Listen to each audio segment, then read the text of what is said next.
మా వంటగదికి స్వాగతం. మా వంటగదిలో ఈరోజు 1 కొబ్బరి రవ్వ లడ్డు, 2 అటుకులతో లడ్డు. ముందుగా అటుకులతో లడ్డు ఎలా తయారు చేయాలో చూద్దాం. స్టవ్ వెలిగించి పాన్ పెట్టుకొని ఇందులో 1 టేబుల్ స్పూన్ నెయ్యి వేసి 1 టీ స్పూన్ నెయ్యి వేసి దీనిలో గ్రైండ్ చేసుకున్న కొబ్బరి పొడి వేసి వేయించుకుందాం. ఇది చక్కగా దోరగా వేగాలి. ఇప్పుడు ఇలా వేగిన తర్వాత దీనిలోనే కప్పు రవ్వ అంటే సుజీ కూడా వేసి వేయించుకుందాం.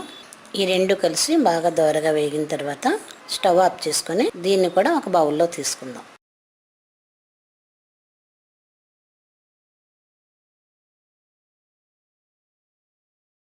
ఇలా వేయించిన కొబ్బరి పొడి మిశ్రమం స్టవ్ వెలిగించి పాన్ పెట్టి 1 కప్పు పంచదార వేసి 1/4 కప్పు వాటర్ వేసి పాకం పడదాం. లేత తీగపాకం రావాలి. ఇలా లేత తీగపాకం వచ్చిన తర్వాత దీనిలో 1 టీ స్పూన్ యాలకుల పొడి వేద్దాం. ఇది కూడా బాగా కలిపిన తర్వాత దీనిలోనే మనం ముందుగా రెడీ చేసుకున్న కొబ్బరి పొడి వేయించిన రవ్వ కూడా వేసి స్టవ్ ఆఫ్ చేసుకొని దీన్ని బాగా కలిపి ఒక 5 నిమిషాలు మూత పెట్టి అలా పక్కన పెట్టేది. ఇప్పుడు పంచదారలో ఇది మొత్తం చక్కగా కలుస్తుంది.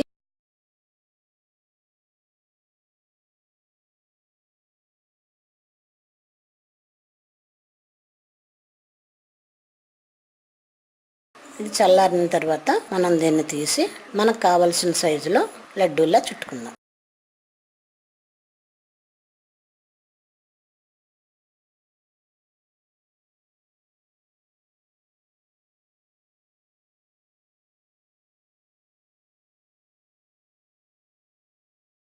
కొబ్బరి రవ్వ లడ్డు రెడీ.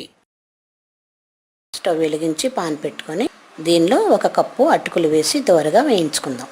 వేయించిన అటుకులు చేతితో ఇట్లా పట్టుకుంటే చక్కగా విరగాలి. మధ్యకి ఆయిల్ లేకుండా ఇలా దోరగా వేయించుకొని వీటిని ఒక బౌల్లో తీసుకుందాం. అదే పాన్లో పొట్నాలను అటుకులు వేసి దోరగా వేయించుకుందాం.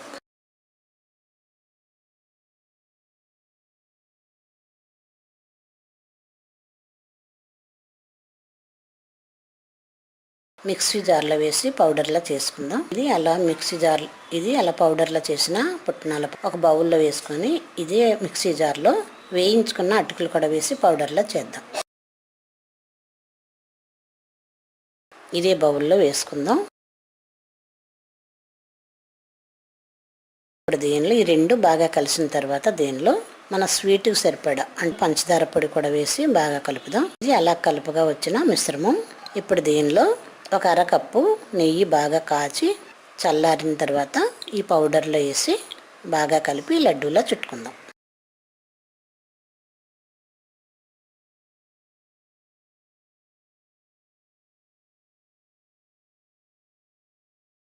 మా వంటగదిలో ఎంతో రుచిగా ఉండే అటుకులతో లడ్డు కూడా రెడీ. ఇప్పుడు ఇలా మనం రెడీ చేసుకున్న ఈ లడ్డూలను ఒక ప్లేట్లో పెట్టుకొని సర్వ్ చేసుకుందాం. మరిన్ని వంటల కోసం మా వంటగదిని సబ్స్క్రైబ్ కాగలరు. ధన్యవాదములు.